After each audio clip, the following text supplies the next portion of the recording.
Hi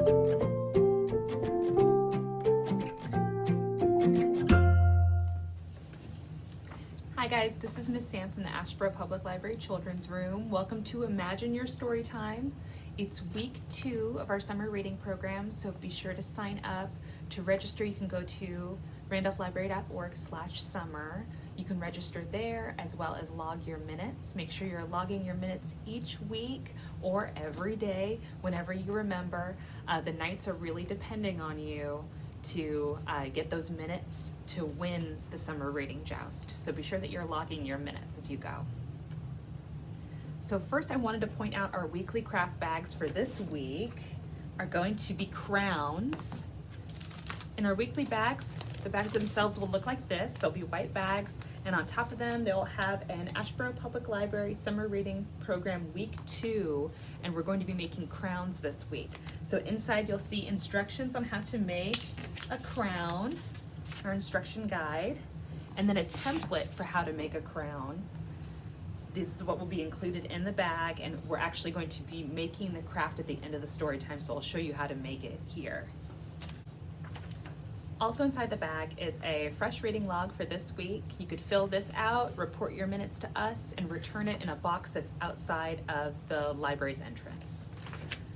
Also have a flyer for our big programmer this week, which is Bright Star Touring Theater is doing a Once Upon a Time live Zoom show. It's super exciting. It's a chance for you to interact with the performers. There's a lot of dates and times available. We have it on our Randolph County Public Library Facebook page. So you could go there and click a link to sign up and register. You can also go to randolphlibrary.org/summer to find links to different times and days for these performances. And I'll add that link in the description of the story time. So that's everything that's in your weekly bag. These weekly bags are available between 9 to 6 p.m. Monday through Friday.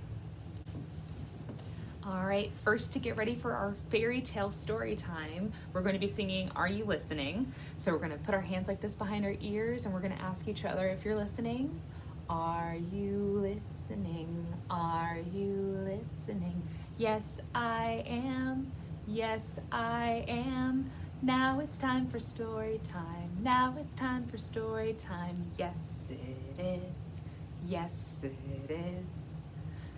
Good job. Thank you so much for joining me for our fairy tale story time. For our very first fairy tale, we're going to be reading a story called The Princess and the Pea.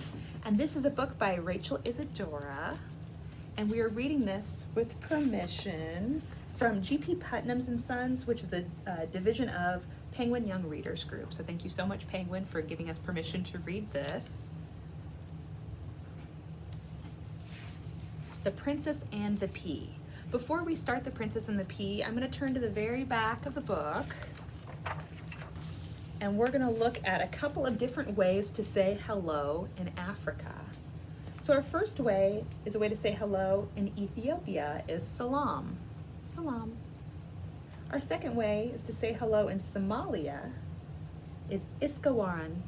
Iskawaran. And in Kenya, we say jambo habari. Jambo. Great, now we know 3 different ways to say hello in Africa, and when we get to those ways in the book, you'll be able to say them with me. The Princess and the Pea. Once upon a time, there was a prince.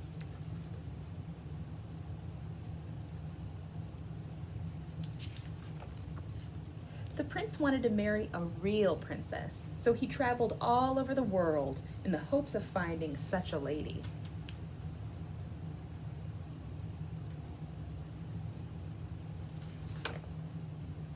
He met many princesses, but it was difficult to tell whether they were real ones.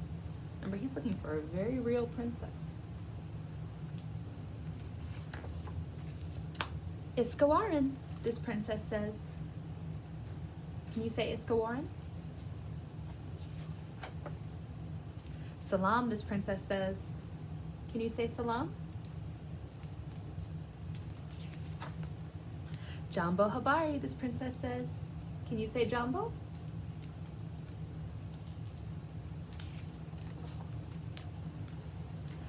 But alas, the prince decided that there was something about each princess that was not quite right. So the prince came home again and was very sad.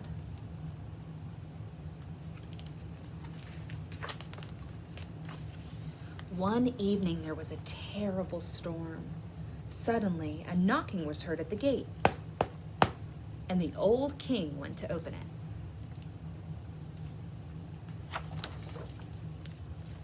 There was a princess standing at the gate, but good gracious, what a sight the rain and the wind had made her look, and yet she said she was a real princess.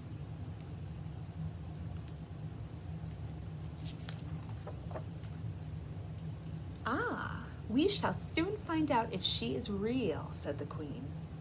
So she went into the bedroom, where she laid a pea upon the bedstead.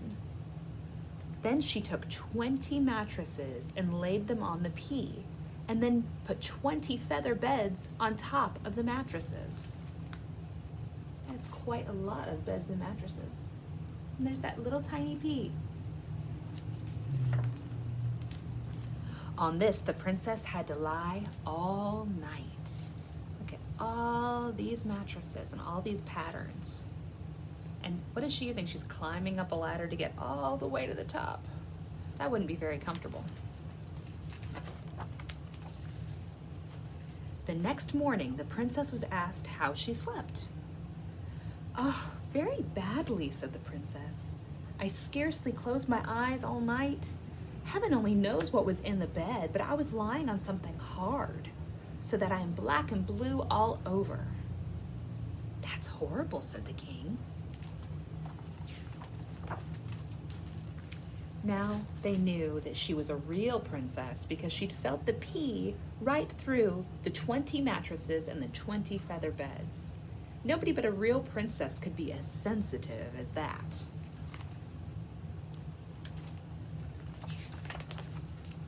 So the prince took the princess for his wife.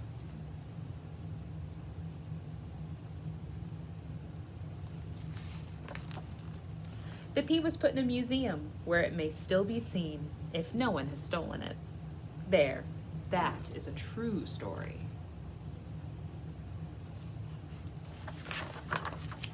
The Princess and the Pea by Rachel Isadora.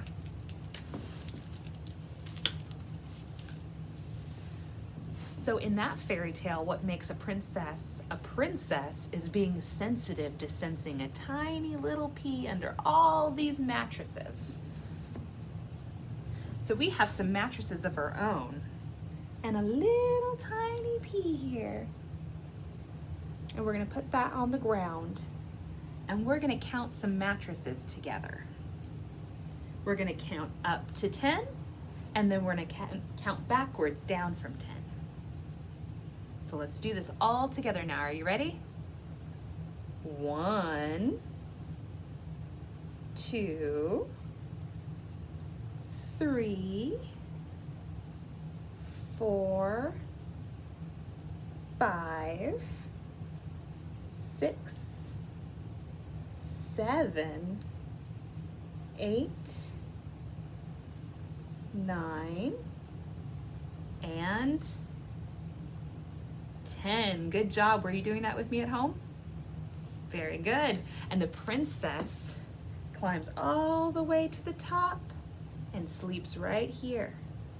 And the very next day, climbs all the way down and says, "Oh goodness, there was a rock in that mattress. So let's peel the mattresses away and count down from 10 to find that pea." So this is 10, 9, 8, 7, 6, 5, 4, 3, 2, and 1. And there's the pea. Good job, all my sensitive friends. Our next fairy tale for today is Once Upon a Goat. Once upon a goat. Not many stories start like that, or not many fairy tales start like that. Usually it's once upon a time, but this is Once Upon a Goat. And it looks like that goat is so cute. This book is by Dan Richards with pictures by Eric Barclay.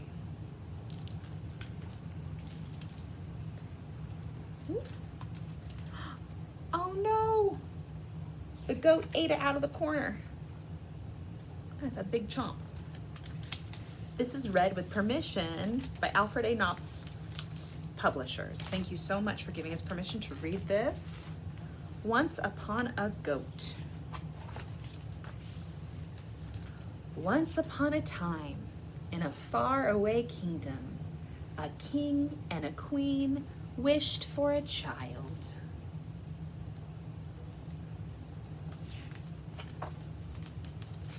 Yes, but where would we put it? Asked the king.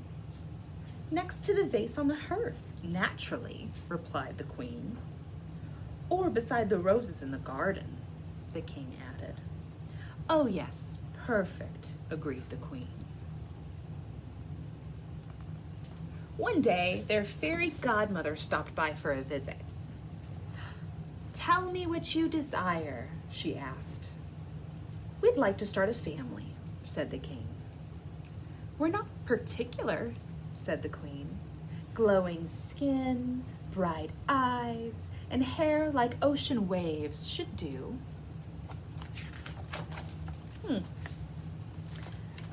Said the fairy godmother. A boy would be great, added the king, but any kid will do. Of course, answered their fairy godmother. Look on your doorstep when the moon is full. At the next full moon, the king and queen ran to the door. Let it be a boy, said the king. With hair like ocean waves, said the queen.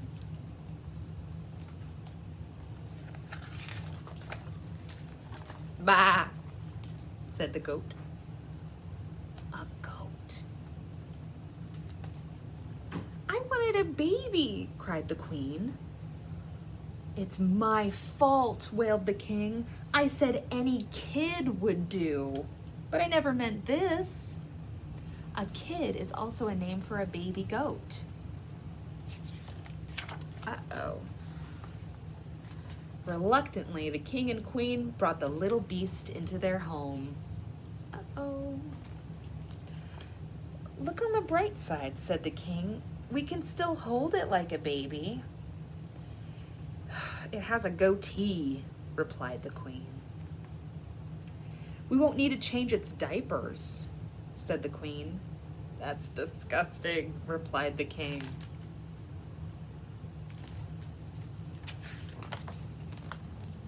At least it loves the royal roses, said the king. What's he doing to the royal roses? Uh-oh, he's eating them. That's it, commanded the queen. He has to go. Oh, looks like they're walking him outside. I guess we're better off now, said the queen sadly. A stand had to be taken for the roses, replied the king. Of course, said the queen. And there's the little goat, just right outside, looking up at the castle. Oh no, now it's raining. That night it rained hard. It's not our fault we were given a goat, said the queen. Not our fault at all, added the king. And yet I wonder if we were right to send the little fellow away on such a blustery night.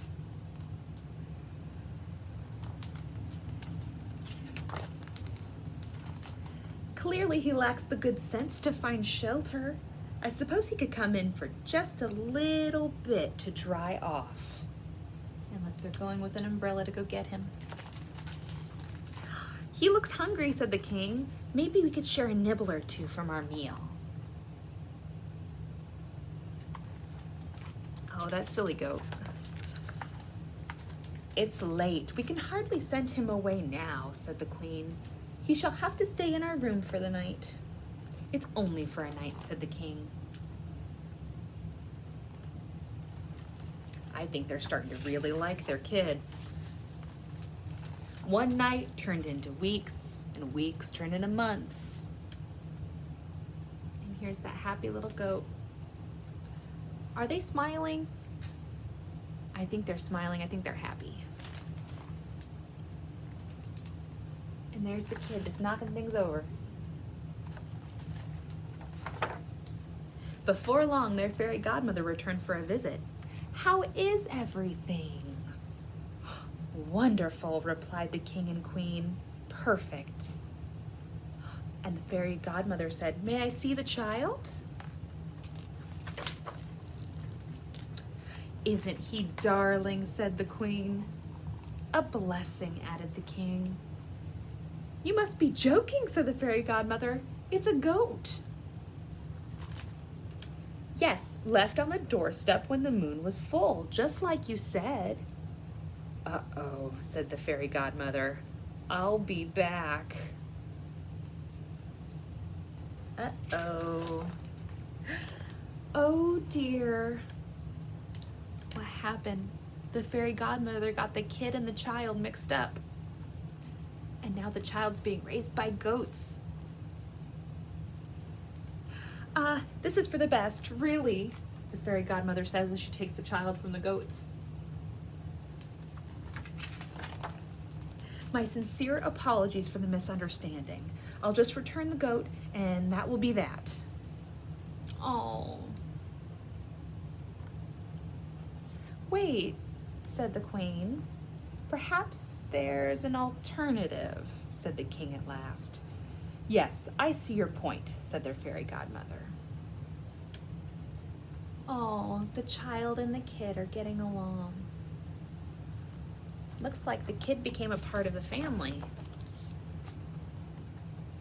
Oh, and the alternative is all the goats get to live in the castle.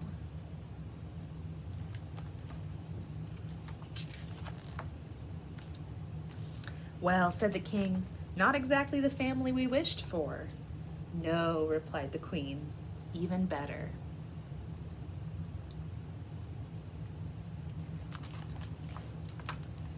The end. And that was Once Upon a Goat.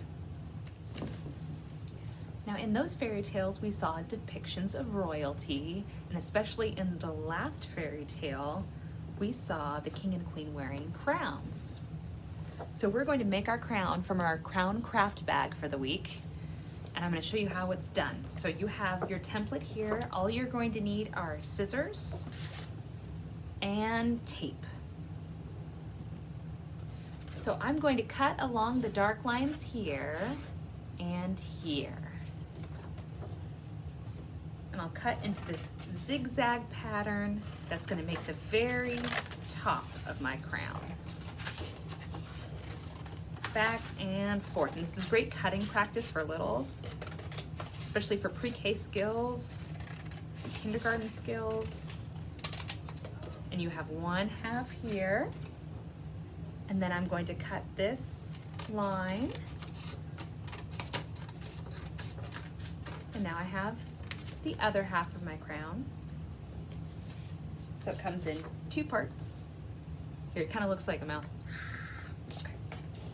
Then we have the extender, which if you want to make your crown a little bit looser or bigger or wider, then you can. You've got a little extender part. So I'm going to take these two parts of the crown and I'm going to meet the A with the A and tape it together.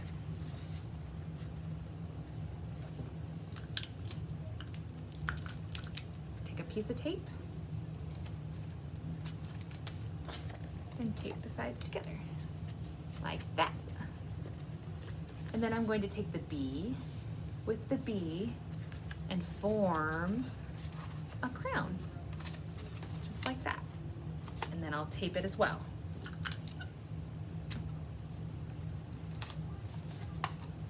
And now I have a crown. And inside your bags, you will find colorful, shiny gems, but we welcome you to draw on your crowns. You could put washi tape on your crowns. You could put crepe paper. There's a lot of different creative things you can do. You could use the scissors that you cut the tops out with, like zigzag scissors. There's tons of creativity you could bring to creating your favorite fairy tale crown. Here we go. Ah, look at all my sparkly gems. Awesome. And then you can wear these crowns if you're able to attend one of our Once Upon a Times from Bright Star Theater. You can wear these while you're watching the show and be royalty in a fairy tale. No fairy tale story time is complete without some playtime. So we're going to be playing today with some thin spaghetti, some Play-Doh, and some Fruit Loops. Really colorful Fruit Loops. We're going to be making our castle towers out of Play-Doh. Our Play-Doh is going to act as a base. So we're going to first throw it on the floor because, you got to get messy when you have playtime. We're going to make a mound of the Play-Doh, and then we're going to put a thin piece of spaghetti into the Play-Doh to hold it up. Then we're going to be putting our Fruit Loops on top of our towers. This is great for fine motor skills. It's a really fun activity to keep the kids entertained and engaged.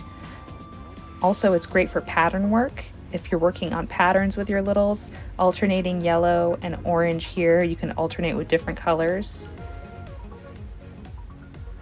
You can even do speed tower building if you have several little ones. See who can get the towers up the fastest. So now we're going to sing a crown song, and I'm going to put this crown on my foot. A crown, does that go on your foot? I don't know, but I have a little song about it. It goes like this. There's a crown on my foot, on my foot, on my foot. There's a crown on my foot, and it just won't stay put. Does a crown belong on your foot? No. What about on my knee? There's a crown on my knee, on my knee, on my knee. There's a crown on my knee. Goodness gracious me. Does a crown belong on your knee? Do you wear a crown on your knee? No? How about on my arm? That's where a crown goes. That looks great. There's a crown on my arm, on my arm, on my arm. There's a crown on my arm. It's not doing any harm. Is that where a crown goes? No? Does it go? Where does it go? Tell me from home. Does it go on my head? Like that? There's a crown on my head, on my head, on my head. There's a crown on my head. Did you hear what I said? Thank you so much for joining us for a fairy tale story time. I hope you enjoyed your craft for this week and that you enjoy your weekly craft bags. Again, they're located right outside the library entrance during our operating hours. I hope that you'll be registering for summer reading with Asheboro Public Library and logging your minutes so that the knights can win the joust, as well as checking out lots of books from your library. We have lots of fairy tales here for you, so you could just give us a call at 336-318-6804, our library children's room, and we'll be able to put some books together for curbside pickup. Let us know if you have any questions or concerns down in the comments below, and be sure to like and subscribe to our YouTube channel. All of our videos are uploaded weekly. We've got new videos, mindfulness videos on Mondays, and stick around on Fridays, as well as our story times on Tuesdays. Thanks so much. You have a great week.